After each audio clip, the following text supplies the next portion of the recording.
What's up, everybody? So today we're going to give my final thoughts on the Tamron 28-75. If you're new here, my name is Amauris Hernandez. I do behind the scenes photo shoots, cinematic stuff, tutorials, editing, and more to come. But in the meantime, that's what I do for now. So I've been a very big advocate of this Tamron lens when it first came out. Even through the errors that Tamron, when they released this lens, that the video issue, focusing issue, or just in general the focusing issue when it came to this lens, using on the Sony a7 series cameras or any Sony mount or any Sony E-mount camera. I received a lot of heat before the Tamron updated their firmware because of the focusing issue, so I was pretty much telling everybody that the issue only came from the video mode, not when you're shooting in manual mode for photography, and you can switch between photography and video.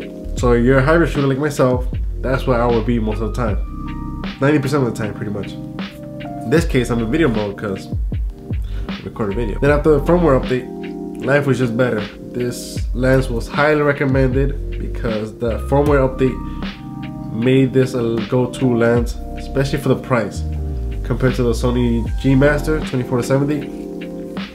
The Sigma 24-70 is not really much spoken of. I guess it's just not that good. But then again, there's no E-mount version for it. So I use this video for photo shoots, weddings, and just for my projects. I vlog with it as well. I do my speaking video for when I do my video for YouTube, like this. I would normally use my 28-75 for the speaking, but since I need this lens for the speaking purposes, I'm using the Sigma 16, which is a great lens, by the way, if you own a A6000 series camera or below. More on that soon. Let's see how quick you are. I'm gonna show you a glimpse of what my next video will be on. Ready? 1, 2, 3. Oh, it didn't focus, but if you pause it quick enough, you can tell what I used.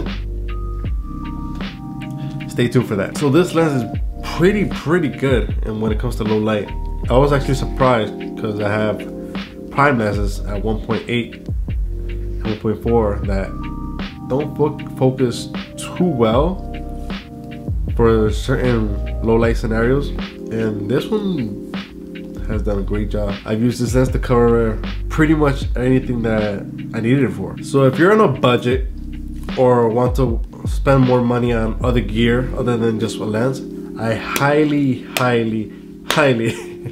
recommend you to get this lens. Save the money, buy another lens if you can, buy accessories for your camera, for your gear, in this case my light setup, anything you may need to grow yourself as a photographer. Yes, the G Master is better built and better glass, but this is just as good for the price. I take care of all my gear like if it were my kids. So yeah, as long as you take care of your gear the way it's supposed to be intended to, unless you got money, then send some gear to my way. As long as it's not damaged, then I'll greatly appreciate it. If you bought this lens, let me know what you think of this lens in the comment section below.